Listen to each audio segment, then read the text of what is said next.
Hello everybody and welcome to Bull Technology. I have owned this Xbox Series S for almost a year now. I initially bought it because I wanted to play a bunch of last generation games at higher frame rates and my old gaming PC had fallen quite a bit behind. Well, after a year of owning this adorable little console, I have grown to absolutely love it. So today we're going to give this cute and capable console a review. And in the interest of full disclosure, Microsoft is not sponsoring this video, and all of the opinions you're about to hear are entirely my own. Let's get started.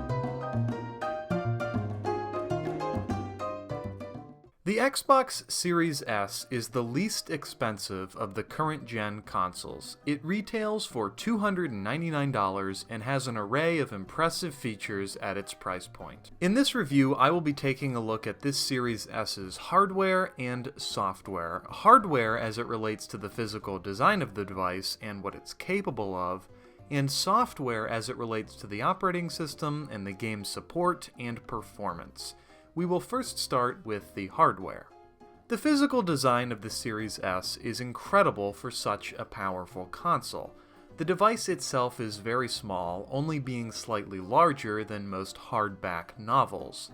It features a white plastic chassis with a black fan outtake vent, and in my opinion, it's a very sleek and attractive device. On the back of the console, there are an array of USB ports, an HDMI port, and an Ethernet jack.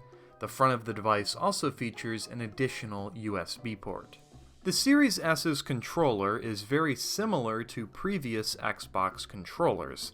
It's absolutely stupid comfortable and the layout is very familiar. It's not as cutting edge as the PlayStation 5's controller, but at this price point that's more than understandable. My only real complaint with the controller is that it runs off of AA batteries, which can get very expensive over time. I would definitely recommend buying the rechargeable battery pack for the Series S's controller. Internally is where the Series S really shines though. The Series S features the same AMD CPU as its bigger brother, the Series X. Its RDNA 2 GPU is significantly less powerful than the Series X, but it's still more than powerful enough to run all current games. Microsoft claims that this device can deliver up to 120 frames per second at 1440p, but that isn't really the case. From my experience, most older games will run up to 60 frames per second at 1440p, and newer games might run at a slightly lower frame rate. This is still insanely crazy though, because at $300, this will beat any PC at a similar price point. Let me put it this way. My GTX 1060 that's in my gaming PC cost $300 alone several years ago. That's one component in my PC, and it's not even as fast as the GPU in this console. Simply put, this console is incredibly capable for the price. Possibly the biggest disappointment to the Series S is its storage.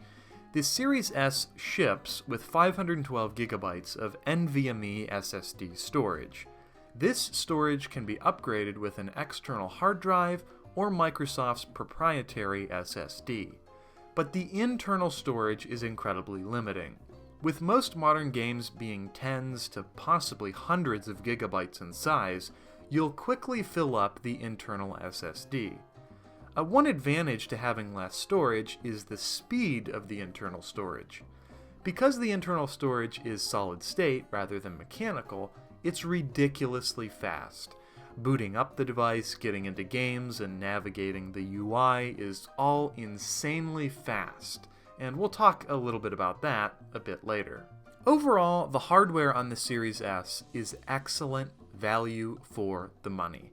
You get a powerful console in a sleek chassis with a decent controller at a discount price. The hardware, in my book, is pretty darn impressive.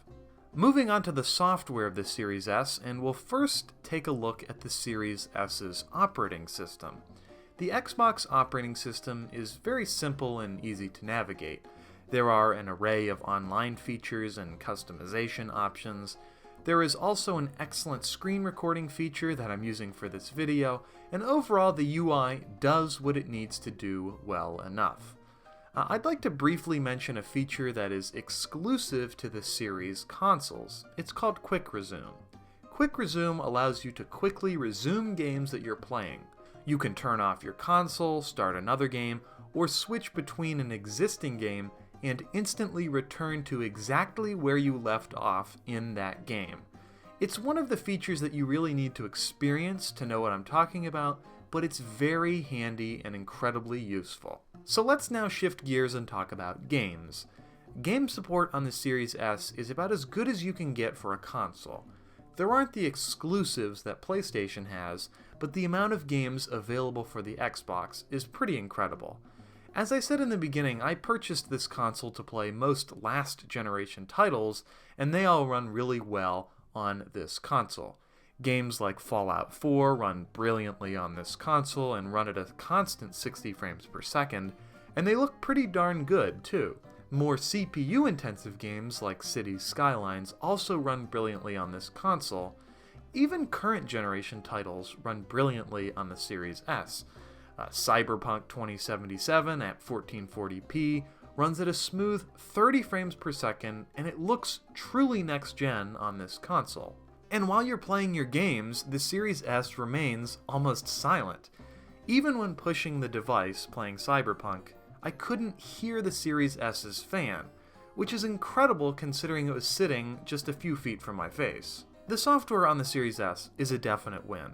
At $300, you can play all of your last generation titles and current generation titles at a reasonable quality, resolution, and frame rate. Not to mention, the operating system will more than suffice for most people's needs. Before we go to the conclusion, I'd like to briefly mention Xbox Game Pass. Game Pass is a subscription-based service that allows you to play tons of games without having to purchase them. Subscribing to Game Pass will allow you to take advantage of a ton of games without shelling out the cash for each individual game. My Series S came with a 1-month trial for $1 and a rate of $15.99 after that per month. I think this is more than a fair value proposition, and Game Pass might be a reason in and of itself to purchase the Series S. I absolutely love my Xbox Series S. It's nowhere near as powerful as the more expensive Series X or a more powerful gaming PC, but for people on a budget, it's an excellent option. At $300, the Series S provides an excellent gaming experience. How will this device hold up in the future? I have no idea, but right now it gets a resounding recommendation from me. So be sure to leave a like, a comment, and definitely subscribe. And thank you all for watching.